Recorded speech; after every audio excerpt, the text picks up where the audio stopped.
Okay, John, it's been quite the week for you. Just describe your reaction when you heard the news that Sean O'Driscoll had left the club. Surprised, but quickly got my working head back on and just thought, right, okay, it might be left to, as the three amigos, as they say, myself, John and Neil, and how we can best. My first thought was how the players would take it and how I can then start to build some kind of momentum towards this weekend. I always try and turn most things into a positive, and that's exactly what I did. The old saying, control the controllables is one of my values. So I just worked on okay, I'm going to be in tomorrow, what do I need to do? I need to try and get them back to normality as quick as I can. And I keep talking, in the last time it happened before Christmas, about this self-management that the players have got. And I understand what that means, and I understand what that means from a staffing point. And I think we quickly just switched into work mode again, and it's get the meeting done, but let's get back out on the pitch. Let's go and do what we're paid for, and let's just try and win games. And looking back at Sean's brief tenure, how did you get on with O'Driscoll while he was here? No issues. Everyone's got different personalities. I say that the world would be a boring place if they're all like me, although probably boring not. A little bit crazy maybe. But it's right. I've learned a lot from Sean. I think I fast-tracked as a coach, so I'd like to thank him for that. The issues regarding his dismissal, that's for obviously other people to answer, but I know my job is, as a performance coach, is to get these players ready to play, and that's all I've done. I respect all members of staff that have been here, all the managers in the past and coaches. I've taken bits from all of them, and that will help to mould me as a coach, so I've got no issues whatsoever with Sean.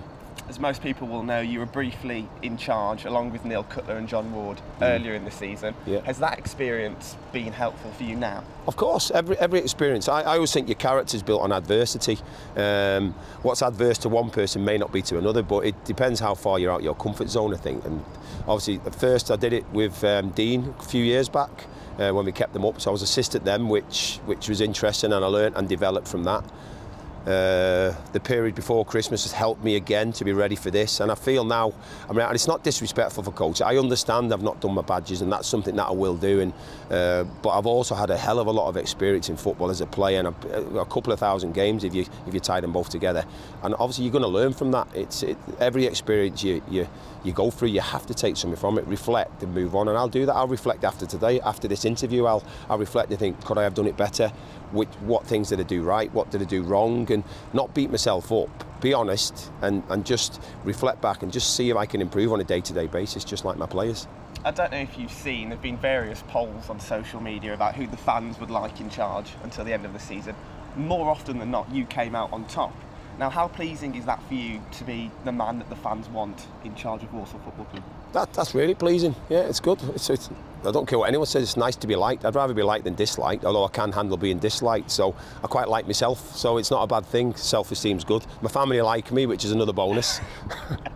I'm quite popular with my 4 children. So it's right. It is important. But it's also important when things aren't going right. I've said it's easy now. I haven't played a game yet, sitting in the office and talking to the press and thinking about formations, but it's after a run of games. I'll be judged on how my players perform and what points tally I get, and that will give me a little bit of a better chance of gaining more experience in this position. Hopefully, this period is longer than the one before, and the one after that's longer again, and that's management and coaching. And even physios now aren't safe in jobs. People say, why have you come away from the security of the medic? I said, that's not secure anymore the way football is. It's whole teams can change. What you've got to do is just get your core values and your ethos that you stick to day, and then you've got a chance then of being successful.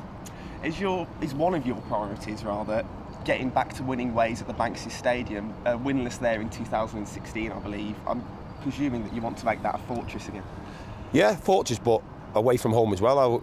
You get the same, you win away from home or at home, you still get 3 points. So of course people set up differently when they come to the Banks, as we understand that. We have to be a little bit more creative in the last third, and we've got some great creative players. We've got a solid defence, so we've got the ingredients to win games.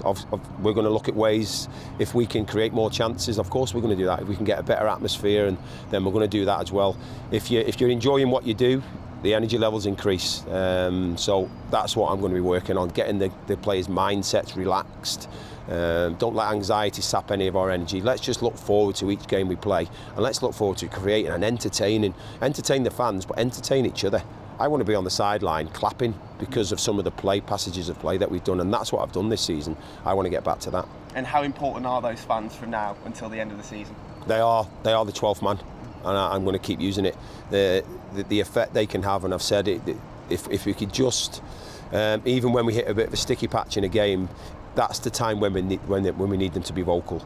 They can also play a part in being the catalyst to kick-start an attack. They have a huge part to play from the minute they arrive at 1:30, 1:45. Let's get the place buoyant, let's get it vibrant, and let's go and see if teams can live with what we've got to offer. Chesterfield on Saturday, what sort of game are you expecting? A tough one. They're on a good mini run now. I think it's 5 games unbeaten. Danny's got them playing with a bit more confidence. They've got some good players: Novak, Ebags, Blake. They've got Banks, O'Shea. They've got a couple of lads in on loan. Centre half in on loan, Anderson. They're a good team. They've got some good individual players, and now they're starting to play as a team. They've got some belief, and I've watched a lot of them over the last months, and especially this week with the games at Blackpool and Southend. So I know what to expect from them. And I think they'll also know what to expect from us. It'll be a good game, but like everything, I'll enjoy it. That's why I'm in this game. It's fantastic to go head to head and just go into battle, because that's what we do it for. This is all a process and a rehearsal for match days. Match days is where I'll be judged, and I'm looking forward to the judgment.